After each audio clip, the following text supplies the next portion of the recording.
Muito bem, gente. Vamos falar dos editos.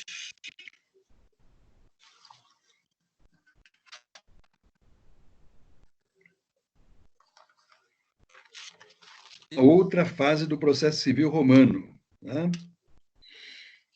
Começa com os editos. Então, com o ius civile, né, o direito civil, surge um novo direito. Você se lembra do corpus iuris civilis. Surge um novo direito. Os pretores passaram a baixar editos. Os editos destinavam-se a completar, como nós já falamos, e suprir as da lei, e amenizar os seus rigores, né? Se vocês forem verificar, como eu já tinha dito também, verificar a lei de introdução às normas do direito brasileiro, nós temos um artigo aqui, né, que fala justamente sobre isso. É o artigo 4º, o artigo 4º da Lei de Introdução às Normas do Direito Brasileiro. Né? Fala justamente sobre o suprimento das lacunas, a colmatação das lacunas, a completude das lacunas, né? O preenchimento das lacunas. Então, diz o artigo 4º da Lei de Introdução às Normas do Direito Brasileiro, né? Diz o seguinte: quando a lei for omissa, o juiz decidirá o caso de acordo com a analogia, se não tiver, né, condições de buscar um outro dispositivo legal para suprir essa lacuna, ele vai, então, procurar o quê? Os costumes, né? Os costumes em relação àquele caso concreto. Se não existir os costumes, ele vai buscar os princípios gerais de direito, né? Então, de todo modo, o juiz, o magistrado, ele vai ter que decidir. Tá? E os editos, os editos destinavam-se justamente a completar e suprir as lacunas da lei e amenizar também seus rigores, né? Os rigores da lei. E temos até um outro artigo na lei de introdução, que nós citamos agora, que é o artigo 5º, né? Que faz com que haja essa, né, amenização, essa condição, né, de amenizar os rigores da lei. E nós temos hoje, né, como nós já citamos aqui, né, um artigo, nós temos hoje, né, essa situação, provável situação, né, de haver uma lacuna legal, né? E os editos, eles denominavam-se perpétuos, né? Então, os editos perpétuos, eles duravam, por serem perpétuos, eles duravam até o fim do mandato do pretor, até o fim das atividades do pretor, né? Por isso que eles tinham essa denominação, né, de editos perpétuos, né? Eles ficavam valendo, né, até o final do mandato do pretor, né? Até o final das atividades do pretor. E o pretor estava sempre vinculado, né, aos critérios gerais, né, estabelecidos no início de cada período da magistratura. Né? Ele se vinculava às orientações, né, desde o início. E os pretores não podiam modificar aquilo que estava no início da magistratura. Eles não podiam modificar, né, essas orientações, essas instruções, certo? Não havia, pelo menos na época, né, não havia essa condição, né?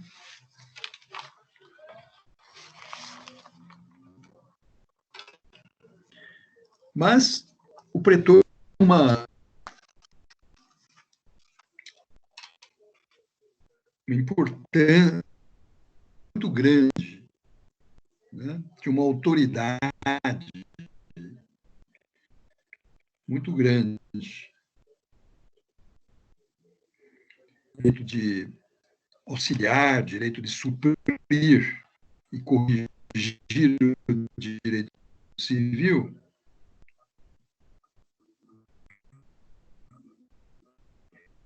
lançavam seus editos denominados repentinos. Então, havia essa possibilidade pelas denominados repentinos, né? Está também no artigo 91. Como diz aqui, os pretores não podiam modificar aquilo a que se haviam obrigado no início da magistratura, nem por haviam eles deixado de lançar seus editos repentinos, né? Tornando clara a importância de sua autoridade e o objetivo último do ius adicendi. Ius adicendi é justamente aditar, né?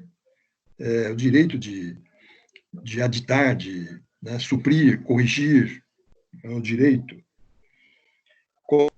Ou seja, de auxiliar, suprir e corrigir o direito civil. Então, ele, apesar ele tinha que se abster de modificar alguma coisa, mas os pretores tinham muita autoridade, né? Então eles lançavam, né, os editos repentinos, né? Então, os editos eles eram disposições, como nós já dissemos, né?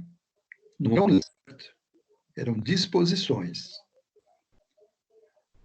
com grande alcance, caráter obrigatório durante o tempo que eram necessários. Tá? Enquanto os editos eram necessários, eram eficazes, né? Enquanto os editos eram eficazes, então eles permaneciam, inclusive passando aos magistrados posteriores, né? Enquanto eram eficazes. Mas quando deixavam de ser, né? De o ser, eles então já não valiam mais. Tá? Agora, no período do Império, né, o imperador é enorme, né? E esse poder acabava em concentrar, né? Inclusive, ele acabava concentrar também o poder judiciário, né? As atividades judiciárias. E o direito ficava em suas mãos, né?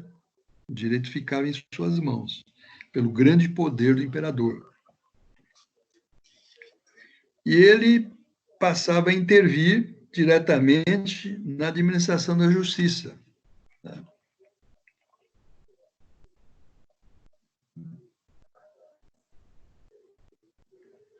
Agora, como os editos eram em número enorme, né? Haviam muitos editos, né? Os editos foram estabelecidos em grande número, né, no decorrer do tempo. Então, sentiu-se a necessidade, né, sentiu-se a necessidade de compilá-los, de juntar esses editos, né, e regrá-los, né, estabelecê-los em sequência, em caráter definitivo. Foi o que aconteceu com o imperador Adriano. Né? O imperador Adriano, ele governou na primeira metade do século II depois de Cristo. E ele encarregou um jurisconsulto, né? Ele encarregou um jurisconsulto que se chamava Salvio Juliano para essa tarefa de compilação dos editos, né? Uma árdua tarefa, porque eram muitos editos. Para ele juntar todos os editos, né, em Roma, né? Porque Roma não era só a cidade de Roma. Roma tinha outras cidades, né, conquistadas, em que havia a governança, né, a partir do imperador. Portanto, não era Roma, não era o Império Romano. Roma era só a cidade de Roma, né, a sede. Mas, com essa expansão do Império Romano, haviam outras regiões, outras localidades, né, sob o direito romano. Né? É preciso, né, fazer uma compilação de todos esses editos em todo o Império Romano. E essa codificação, quer dizer, tornou-se um código, né? Toda essa compilação acabou tornando-se um código. E foi criado, né, com essa codificação, o Edito Perpétuo. Né?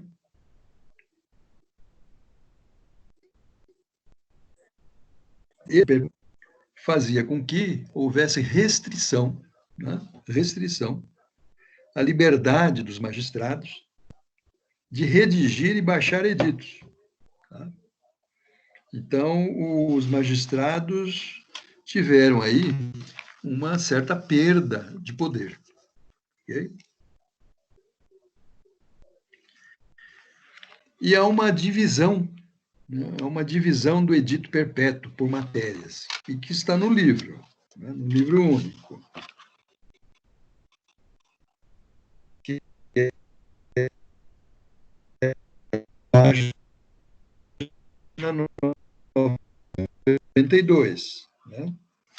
O edito perpétuo. Então, ela ficou dividida, né? Codificação é um livro, né? Na verdade, é um código.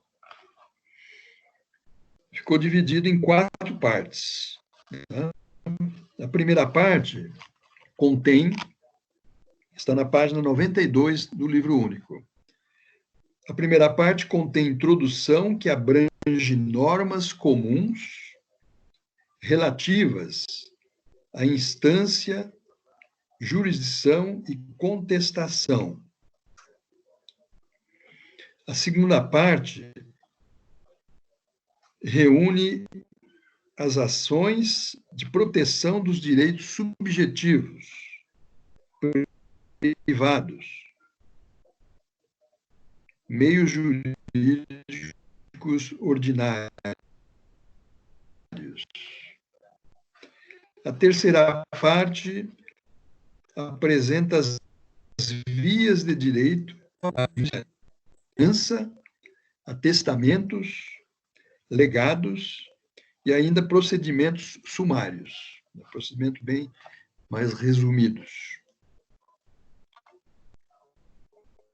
Simplificados, né? E a quarta parte expõe as determinações sobre a coisa julgada, execução das sentenças, né? Essa parte aqui, uma parte mais processual, né? Mais processual.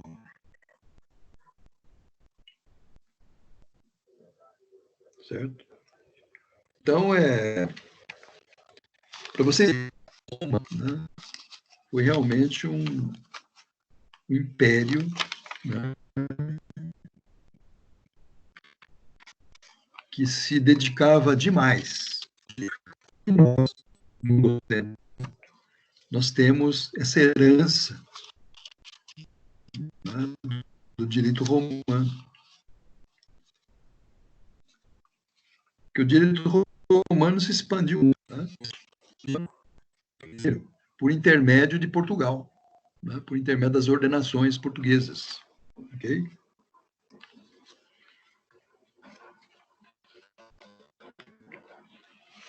Então, essa divisão é muito importante, né?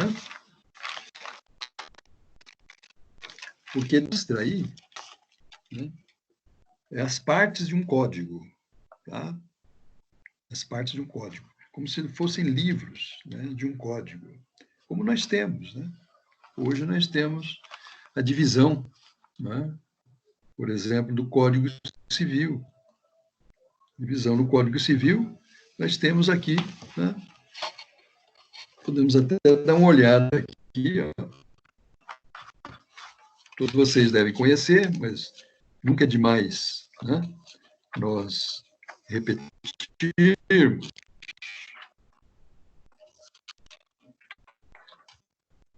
O Código Civil, por exemplo, vou pegar aqui o índice sistemático, nós temos uma ideia, né, que nós temos uma parte geral, né, livro 1, livro 2, livro 3, né? Parte especial, livro 1, livro 2, subtítulo, também, depois livro 3, né? Livro 4, subtítulo 1, subtítulo 2, subtítulo 1, subtítulo... tem títulos e subtítulos, né? E livro 5, e tem um livro complementar também. É só para vocês terem uma ideia, né, das partes de um código. E naquela época, esse código, né, que era a compilação de editos, né, porque o Corpus Juris Civilis é muito mais complexo, né? Esse Corpus Juris Civilis, na verdade, ele veio depois, né? Essa codificação veio com o Justiniano. Justiniano já no Império Romano do Oriente, né? Aí que é muito mais complexo. Mas em relação só ao Edito Perpétuo, né? Já tinha aqui, eles já tinham essa noção, né, de partes, né? De cada parte um segmento, cada parte uma determinada matéria, né? Isso hoje não é diferente, né? Hoje se faz a mesma coisa, né? Se divide em livros, se divide em títulos, subtítulos, seções, né? E etc. E, inclusive, os incisos, né? Os incisos nossos, né, são de caracteres romanos, né? Certo? Por exemplo, os séculos, né? Os séculos são também de caracteres romanos, né? Então, nós temos, por exemplo, no artigo 5º da Constituição Federal, você tem lá aqueles incisos todos, com caracteres romanos. Então, tem muito a ver com o direito romano, né? Tem muito a ver com o pensamento, né, do direito romano, pensamento do romano da antiguidade, né? Nos tempos do Império, certo? E após o período do edito, entra-se na fase dos jurisprudentes. Aqui nós vamos encontrar algo também muito parecido, né, com, nos dias de hoje, com os intérpretes do direito, né, e com a jurisprudência. Né? Então, após o período do edito, entra-se numa outra fase, que é a fase dos jurisprudentes, né? Sob a influência de Aristóteles, né? Sobre a prudência. Então, Aristóteles influenciou também o Ocidente enormemente. E Aristóteles, no seu livro, não sei se vocês já leram, se tem esse livro, é muito bom esse livro do Aristóteles, Ética a Nicômaco. Né? Ética a Nicômaco. Vale a pena, né, ler esse livro. Teve uma influência muito grande no Ocidente. E fala sobre a prudência. Né? Então, o Aristóteles influenciou bastante os jurisprudentes.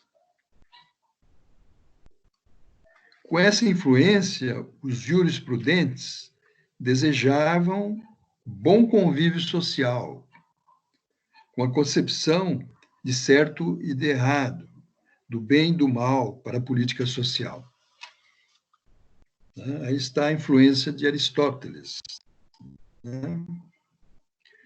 Os jurisprudentes, eles eram, na verdade, consultados pelos cidadãos a dar pareceres. Então, os cidadãos, eles buscavam os jurisprudentes. Os jurisprudentes, na verdade, eles eram intérpretes, né, da lei, intérpretes do direito. Então, eles eram jurisconsultos. Os cidadãos, eles consultavam esses entendidos, né, entendidos em lei.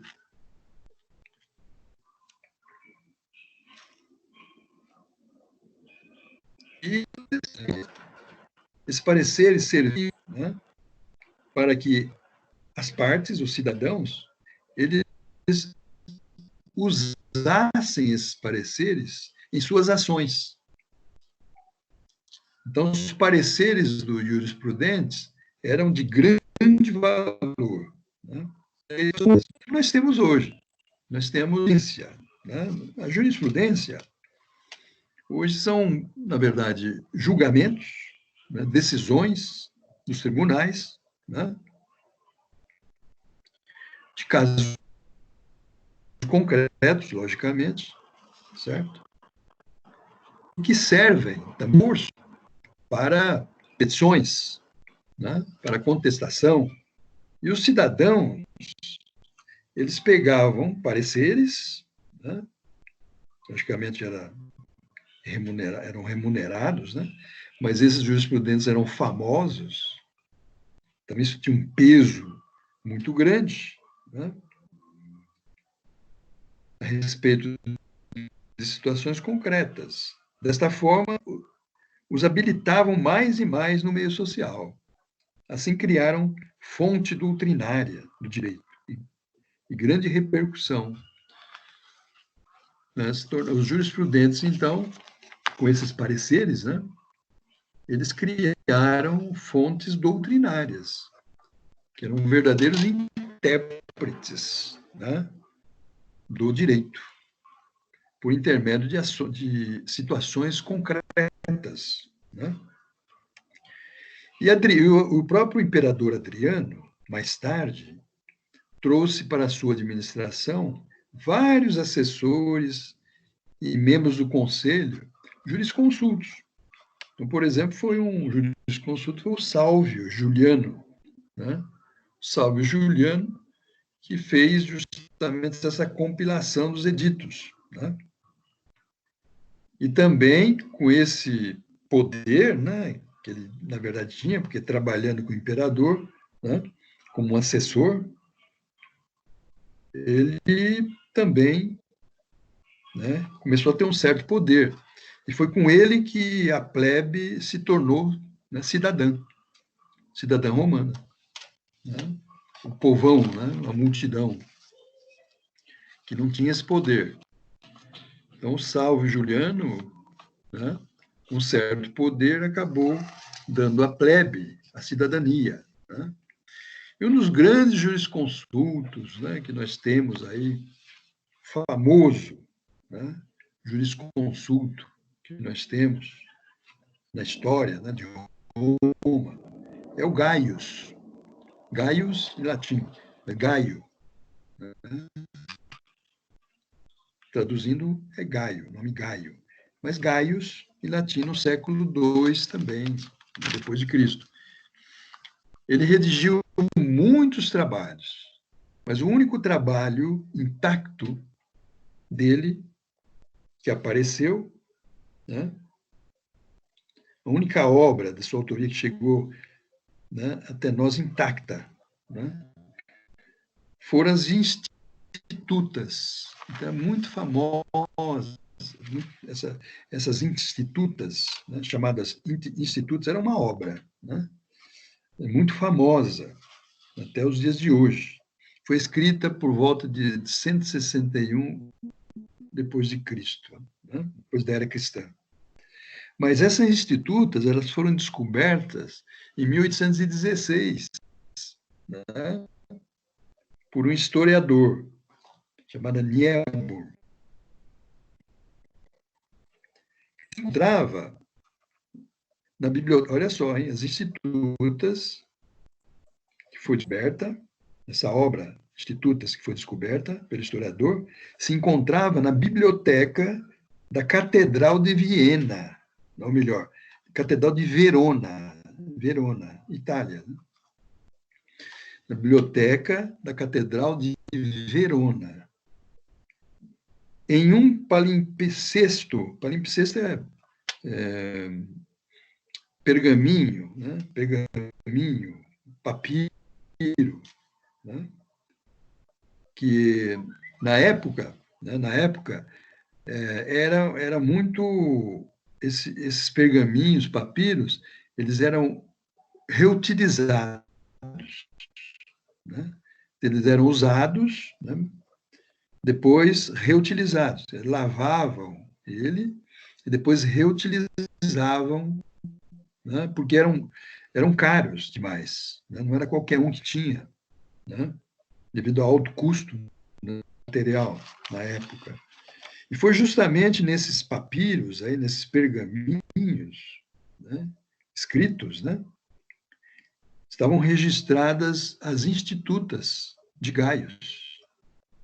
E esse historiador encontrou na biblioteca da Catedral de Verona.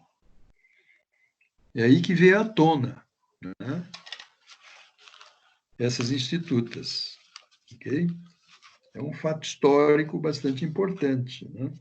E foi da época do imperador Adriano mesmo, né, que houve, que esse Gaius, né, viveu, certo?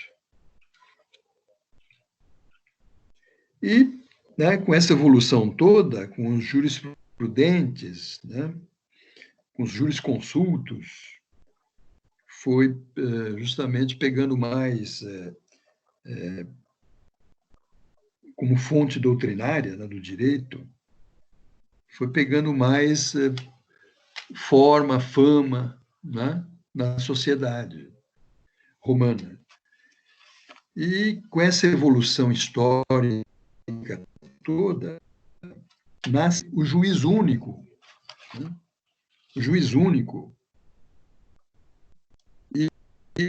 E do juiz único vai na burocracia administrativa. Né? a burocracia administrativa, certo? Com o juiz único, ok? E o Senado, ele vai perdendo a força, né? O Senado acaba perdendo a força, né, que tinha, ok? O Senado acaba perdendo a força, né? E o funcionalismo, né, praticamente vai sendo desenvolvido aí na administração judiciária, né? Que, em nome do príncipe, dava seu julgamento, né, o juiz único, né, dava seu julgamento, enquanto o Senado perdia sua força. Tá? Então, essa palavra Senado vem de uma palavrinha chamada senex, né, que significa velho, ancião. E o Senado era um conselho de anciãos. Né? Quer dizer, hoje tem outra conotação, né? Mas é de origem romana. Tá? Então, para você ver como a história, né, é importante. Não é isso? O que se deve, na verdade, constatar, né,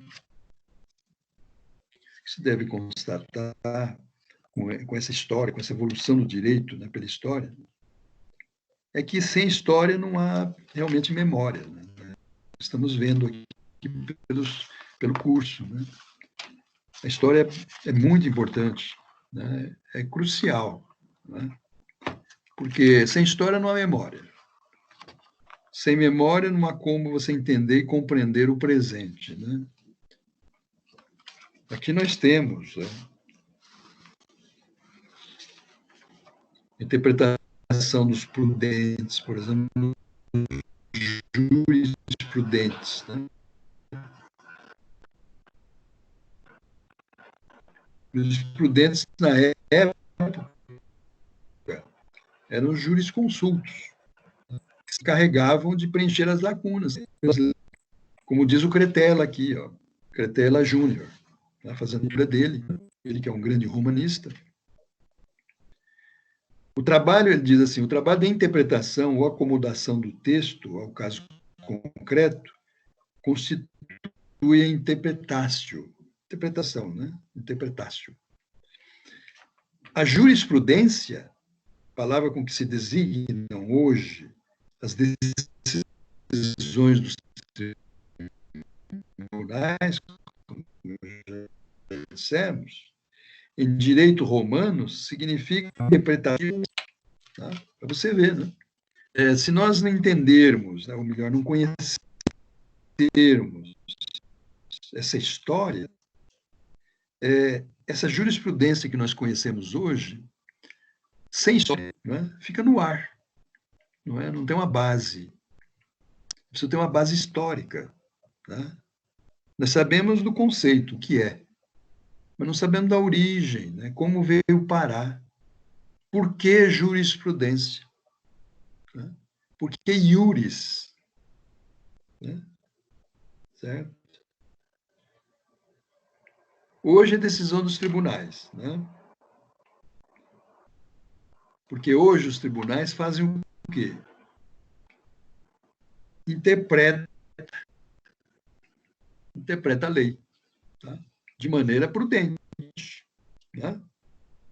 São grandes conhecedores. Hoje, os juízes, desembargadores, ministros dos tribunais superiores, né? São grandes conhecedores do direito. Eles não conhecem só o direito em si, eles conhecem a história do direito. Né? Eles conhecem a história do direito. Então, é muito mais fácil, né, você trabalhar com direito quando você conhece a história dele, né? As origens, certo? E aproxima-se esse trabalho interpretativo também, aproxima-se, né, do que entendemos por doutrina, quer dizer, próximo da doutrina. Né? O que faz o doutrinador? Pois isso é uma doutrina. Tá? Tem história, tem também o posicionamento do autor, né? A interpretação do autor. Nesse livro, também, né? Tem um posicionamento do autor, certo? Neste livro, também, tem todos os dados, né, as informações do direito romano, mas tem também interpretação doutrinária do próprio autor. E quando você vê a doutrina, outras, né, obras de juristas, né, que fazem doutrina, todo jurista faz, em todos os livros, né, que nós consultamos, né? Então você vê o posicionamento e a interpretação que esses autores fazem das leis, né? Interpretação que eles fazem do direito. Isso é doutrina. Mas isso é coisa antiga, né? Vem lá de Roma. Nós temos aquela influência romana, né? Então, a história é fundamental, né? Nós temos que conhecer a história. A história é importante. A história é importante como fundamento, né? Certo? Não basta só conhecer o que hoje está acontecendo, mas precisa conhecer também a história. Por que está acontecendo hoje, né? Quer dizer, o que está acontecendo hoje aconteceu ontem, faz parte, então, do ontem, faz parte, a origem está lá, né, no passado, né? Isso tudo faz com que nós tenhamos maior compreensão do direito e compreensão das coisas também, compreensão da sociedade, né? Até na nossa própria vida, né? Nós temos uma origem também. E essa origem nos faz o que somos hoje, né?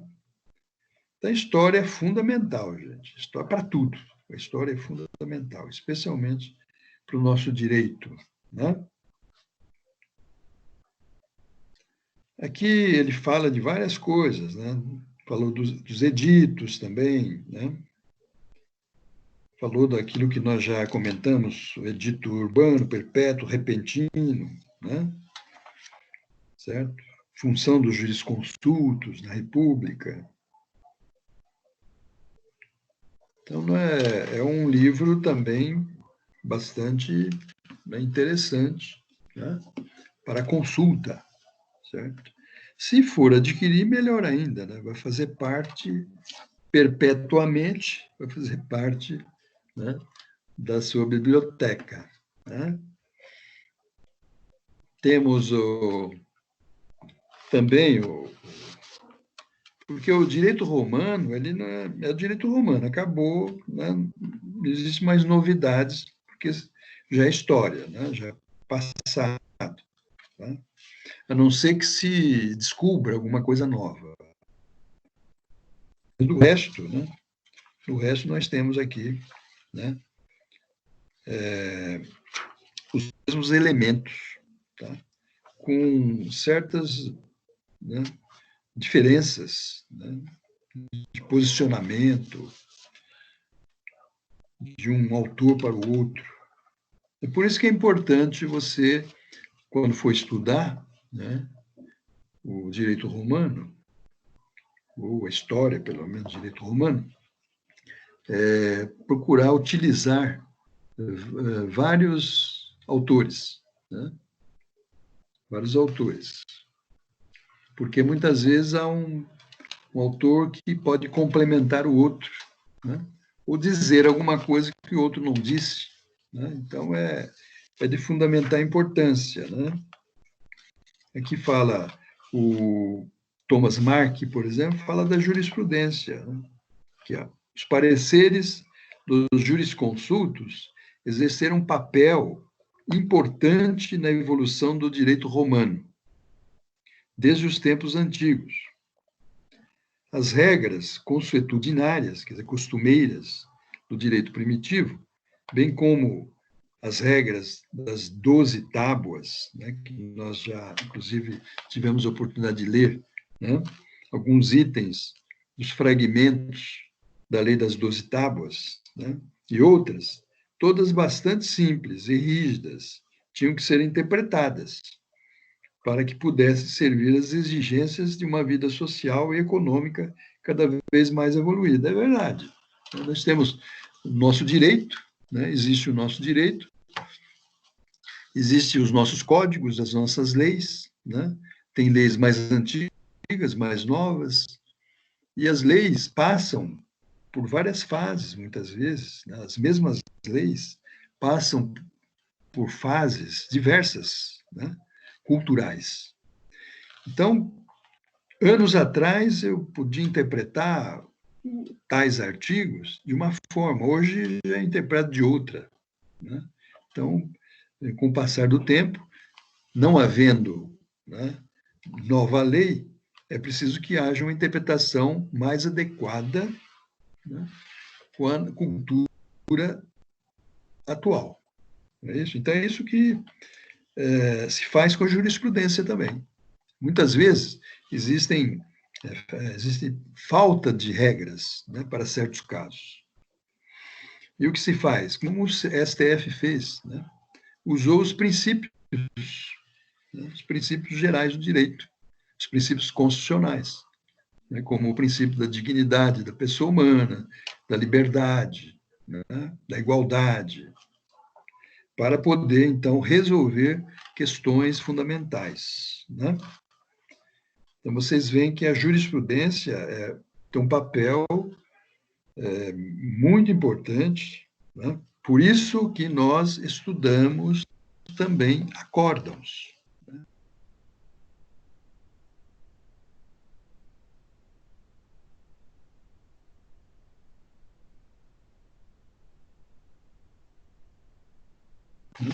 Nunca pode faltar. Temos que ler, ler, ler sempre, né? Pesquisar sempre, né? E para podermos, então, nos formar, né? Formar no sentido tradicional, né? Quer dizer, não é formando simplesmente com a formatura, né? Já está tudo resolvido. Não, com a formatura, que é uma fase, né? E da formatura para frente se tem uma outra fase, né? Uma fase de maior experiência, maior dedicação, né? E maior, estou dizendo maior, hein? Muitas pessoas hoje pensam que o fato do curso, né, é pesado também, né? O curso é pesado, porque além dos problemas particulares, você tem também muitas disciplinas, né, estudar bastante e tempo restrito, né? Mas depois, não vão pensar que a coisa tem que acalmar, não, né? Pelo contrário, né? A coisa tem que ser mais intensa, né? Certo? Mais intensa ainda. Mas eu creio que com a formação, com a formatura... Professor, Oi, fala. Fala. Pode falar. desculpa, eu desliguei o áudio aqui. Pois não. O senhor está falando aí das matérias, de estudar, e a gente Sim. está um pouquinho aflito, pensando com relação à prova do senhor. O senhor já tem alguma Sim, a coisa a prova. respeito? Então, a prova vai ser na semana que vem, né? De 20 a 24, na semana que vem. E vocês estudem os fundamentos históricos do direito, estudem basicamente, né? Estudem a unidade 2 e seções 2.1, 2.2 e 2.3, né? Que hoje nós completamos aqui a 2.3. Então, vocês estudem essas sessões, ok? Então, com base nesse estudo, com base nessa matéria, é que eu vou justamente elaborar as questões, ok? Então, estudem bastante a unidade 2, sessões 2.1, 2.2 e 2.3, né? Estudem também, vocês estão fazendo as questões também, né? Além da leitura, da análise dessa matéria, vocês têm também as questões, né? E com Respondendo a base... professora Estuava, né? Isso. E com base nessa matéria, é que eu vou elaborar as questões para vocês e amanhã até eu vou me comunicar com a coordenadora, né? Certo? Justamente para lançar essas questões. Tá ok? E nós, na verdade, nós já podemos encerrar, viu, gente? Por hoje, né? Já podemos encerrar, Que ok? bom. E é que, na verdade, nós propusemos, a coordenadora, inclusive, ela atendeu, né, ao reclamo dos alunos, que nós terminaríamos às 21h30, né? Agora são 21h35, mas tivemos um pequeno intervalo também, né? E nós podemos encerrar, então. Eu desejo a vocês um bom descanso hoje, um bom sono, né? E muita saúde, paz, harmonia, bons estudos e que Deus esteja com todos nós. Professor, obrigada, viu? Uma boa noite para o senhor também. Se cuida. Logo, logo a gente vai estar lá na Se Deus sala, quiser.